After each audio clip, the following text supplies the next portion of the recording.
Je m'appelle Patrick Vion, je suis acteur et auteur et metteur en scène maintenant, il paraît. Quand j'étais petit, je voulais être James Bond ou être prêtre.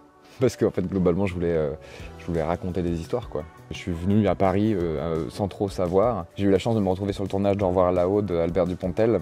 Et je tournais aux côtés de Laurent Lafitte, qui a été une rencontre vraiment décisive pour moi. Il m'a dit, voilà, il faudrait que tu peux rentrer en classe libre, ce serait bien.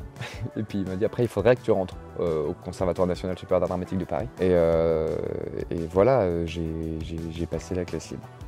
Et je l'ai eu.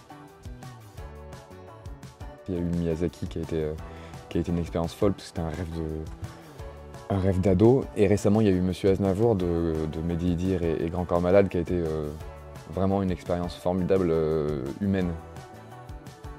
Et ben, Drame bourgeois et Murmure, ce sont deux pièces qui sont les deux premiers volets d'un triptyque qui s'appellera Mégalomane, parce que c'est un projet de triptyque qui est écrit pour l'Oman de Dietrich, que j'ai rencontré au cours Florent. Drame bourgeois, c'est un homme et une femme qui traversent le Pont Neuf à Paris un matin, et en fait ils ont juste un eye contact et ils reprennent leur route et ils fictionnent toute leur histoire d'amour, s'ils s'étaient parlé, s'ils s'étaient connus. Et donc c'est là-dessus, et ça va jusqu'à 3 ans après leur rupture, en 1h15, sans décor, avec juste eux qui racontent leur errance. Et Murmure, c'est l'Oman de Dietrich et Mélodie Ada qui sont en coloc, ces deux meilleurs amis en coloc, et qui mettent fin à leur coloc, et donc fin à l'amitié.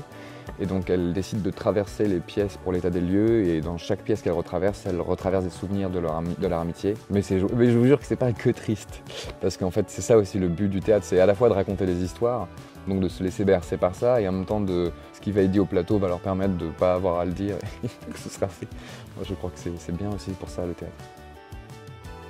Bah, je l'ai déjà dit, mais pour moi, ce serait de jouer dans un James Bond. Mais je veux pas faire le méchant, clairement, je le dis tout de suite.